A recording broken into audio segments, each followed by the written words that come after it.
Hi, I've entitled this video, "Can I Change Your Life Tonight?" Gratitude's extraordinary power. Now, gratitude is such a huge area where it's applicable, how it can change your life. I want to touch on a few areas which, in my humble opinion, if you start inculcating them and digesting them and living them, you're going to change your life starting tonight. Gratitude is a new level of awareness. Because without awareness, we're just sleepwalking, no matter who we are and what we do. Now, life is choice. And if you are going to make the conscious choice to see each and every second of life and everything within it, never as a given, always as a gift, then your reality changes. NLP, neuro-linguistic programming, says, there is a certain reality that everybody agrees on, but because of our own filters, perceptions, etc., the map is not the territory. And there's so many maps around, there's so many people around. But if we all make a choice from our individual perspectives to see every second of life, whatever we are going through, never as a given, but always a gift, everything changes. Because if you're actively viewing life like this, nothing is obvious. Let's say getting up in the morning. Opening your eyes isn't obvious, not a given. Being able to hear is not a given. Getting out of your bed is not a given. Going to the lavatory is not a given. That things work out or not. Being able to drink, being able to swallow, being able to see. Getting up, nothing is a given. You walk outside. The beautiful air is not a given. If there was no air, we would not breathe. The flower, the photosynthesis, the osmosis, nothing is a given. We would, with this level of awareness, walk around in constant wow. And this in itself, in my humble opinion, is worth delving into and going through. But I would suggest start walking around and getting used to rewiring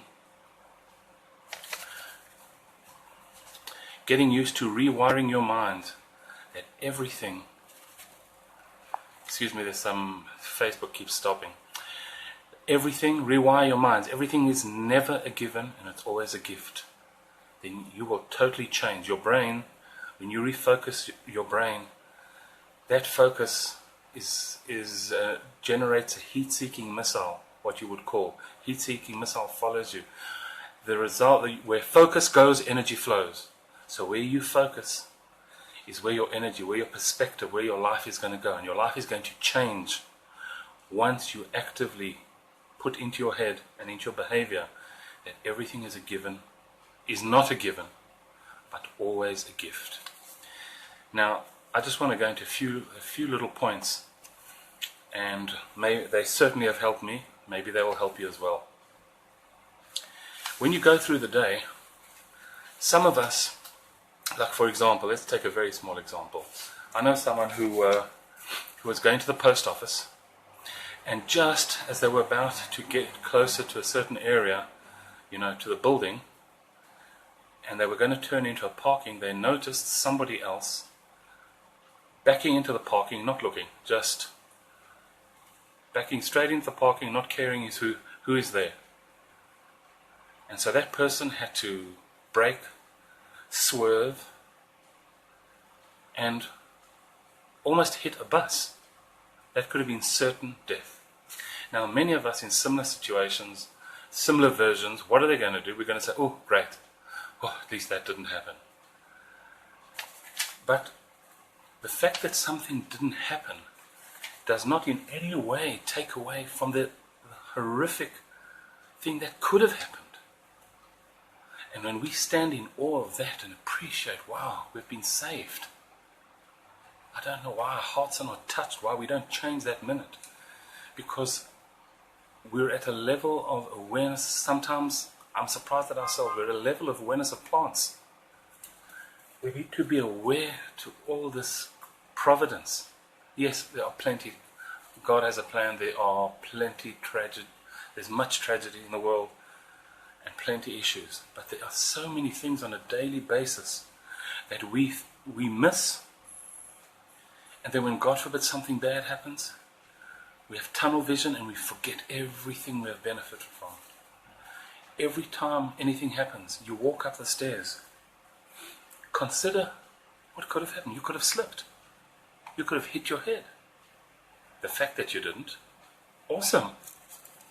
But so much, if you go consider, not in terms of to put yourself more down, consider what could have happened and didn't. Wow. Look how special that makes you. Even if it happens to millions of other people, it happened to you. It didn't happen to you. Now this is a point we could go on and on about, but I don't want to make this clip too long. Things can change in a second. Take a look all around the world. Unfortunately, people smiling, smiling, and then 2 seconds later, God forbid, something changed. A phone call about something, God forbid, terrible, or a change, you've lost your job, or whatever the case is. Change can come in 2 seconds.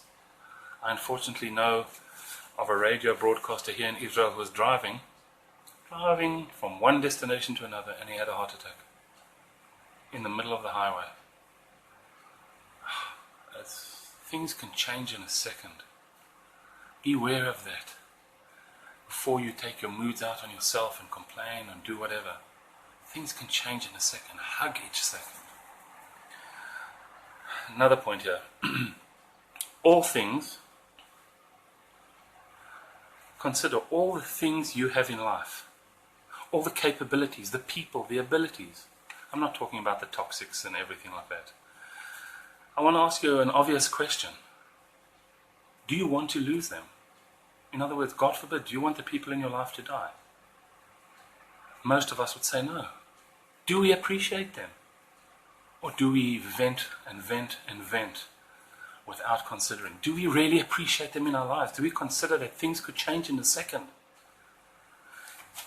If you have the gift of sight, would you like to be blind? If you have the gift of smell, would you like to not be able to smell? My grandfather today has a problem. He can't swallow. He needs extra help. It's tragic. Would you like to lose the ability to swallow? The ability to walk? The ability to go to the toilet? With certain people have issues with their intestines. They carry a bag. The situation we are in is such a gift. Some of us, even whatever we've lost, let's not forget what we had and what we do have. This is an effort. I agree. But just remember, and we all go through these challenges, but whatever you have, do you want to be on the street?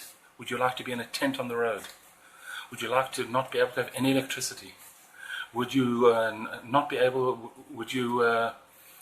let's take every little thing. Would you like to have pain in every second you moved your fingers?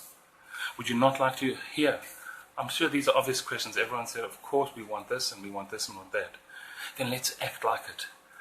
And when things are going bad, and even when they're not going bad, let's be aware of them. And take some joy in them and find some joy in all these millions of gifts that we all, or most of us, do have. And those that don't have some, they do have others. And for those that are in super tragic situations, yes, it takes more of an effort.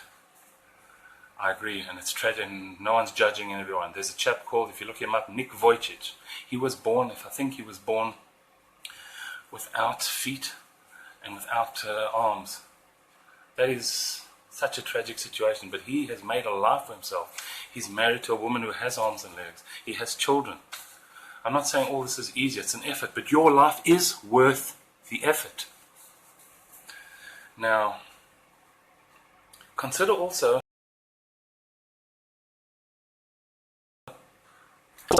what has gone right during the day. Did you drive back from work and nothing happened? Have you got in your house maybe there are things that could have fallen apart that haven't fallen apart? chair that's weak hasn't collapsed under you and collapsed a little bit later. I mean, all around, consider what has gone right in your life. Examine every detail, because if every second is a gift and never given, then go into the details. The divinity is in the details, and see what has gone right throughout your day. When you walk around and you see people, or even online, that are less fortunate than you, this doesn't diminish your situation. But realize one thing: if you are living at a gratitude level awareness, know that that could have been you. You're not taking joy in that person's misfortune, but you're appreciating life that much more, knowing that you are not there.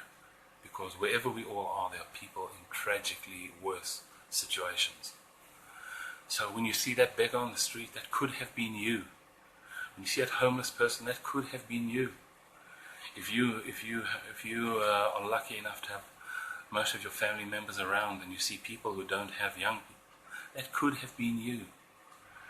When you see everything people go through, know that that could have been you. And don't let that bring you down. Let that bring you up. And cherish what you have. If there was no one in the world but you, let's say no people, no plants, no animals, how would you really survive? You had no doctors, no gynecologists, no family doctors, no doctors of everything. You had no chemists. You had no shop, no food, no anything. No, we would not survive. I'm not talking about, of course, God can give us a miracle and we can survive on nothing. But I'm talking about in terms of the effort that we have to make. We wouldn't survive. No man is an island. Yes, there are some of us who are making more use of the gifts God has given us and seem a lot more capable. But no man is an island. I'm just recovering, thank God it's improved greatly, on a bout of double pneumonia. When I was in the hospital at the beginning of it, almost on a respirator, and I felt like a rag. I didn't care about anything because I just couldn't do anything. And you see the people that rally around you and that do things, whatever, you realize no man is an island. Whatever you've achieved, no man is an island. If someone never bought your product, if no doctor would have served you, if no one would have let you into their supermarket, if no one would have sold you the car, no man is an island. Appreciate the people around you. Yes, we have to be aware, with the relevant survival instinct, but no man is an island. No man or woman is an island. Appreciate the people around you. Appreciate what they represent. Okay. Another thing to consider, and again, in any way what you are going through, it doesn't. What you complain about, many people around the world dream about. That doesn't mean you must say, for example, if you have lost your internet connection for a week and that you are used to having it every single day for numerous hours of the day, and you're freaking out, it doesn't mean you say, it's okay, I don't mind it, or whatever. It doesn't diminish what you feel you're going through, but it gives you perspective, especially when you complain about it. Like some people look at a phone and they say, wow, why isn't it in 2 seconds sending my message or whatever? This is going to outer space, going to a satellite. This type of thing, we have our phones and this tablet I'm talking to you. If 600 years ago, if you would have told people about something like this, they would have set you on fire for witchcraft. So, just remember before you go and complain, other people are dreaming about what you're complaining about. Instead of complaining, see where you can fix it. See where you can do things different. Or stop doing something, or stop going somewhere, or stop associating with certain people. So in other words, I'd like to finish off a little bit of a lengthy ending, but there's a famous thing in Pirkei Avot, and if you've been following my posts, etc. on Facebook, you might have seen it. It says in Pirkei Avot, Eizehu Ashir Hasameach Bechelko. Now the regular translation is, who is the wealthy? He or she who is happy with his lot. I beg to differ, because it says, Ezehu Ashir, Hasameach Be, who's happy in his lot. Not necessarily with his lot. What do I mean by that? Well, of course, in any situation, we must be filled with gratitude, and no matter what we're going through, let's find even the smallest light, the smallest thing we're grateful for. The smallest thing, God forbid we're homeless, at least we can walk, at least we can go maybe and find a small job and build on the gratitude. Obviously, we have to find that. So we have to find some happiness in our lot. But there is no imperative to be happy with your lot. For example, if I give you a bag and you don't like it, you're with something, you're with it, I gave it to you. You don't want it, fine. But it says, somebody's happy in their lot. You want to have a good life, and let's say your lot is not changing for a while. You've got to find some happiness in it. But it doesn't mean you stop working and stop pouring your best in, stop gifting the world with the best version of you, to give yourself the best chance for your lot to change, to improve, because we're not stagnant. We're always growing. And that's the beauty about belief and starting to understand a bit about God. Because we will never be God. But we have to strive to emulate God. So you know what that means? That means even in the most troubling of times, where other people would have given up, we're moving, we're always moving, we're going forward. Why? Because we will never be God, and we have to continually strive to grow. So with this gratitude level of awareness, we're going to be on a continuous journey of growth. Yes, there will be ups and downs. So if the roller coaster is going down, hold on, because it's going to go back up. Hold on tight. So, being grateful for your lot and happy with your lot does not quell ambition in any way. But be grateful now for what you have and happy where you are, and that will help build your springboard to get to where you perhaps want to go. So if God has granted you another day, hug the life you have. Look at each second, never a given, always a gift, as a new lease on life. Why wait to be in the emergency room and then to come out and go smell the fresh air, whatever? Let's smell it now. Let's enjoy some quiet time with our family now. Let's enjoy a beautiful drink now. Let's enjoy the smell of flowers now. Let's enjoy the ability to learn and grow now.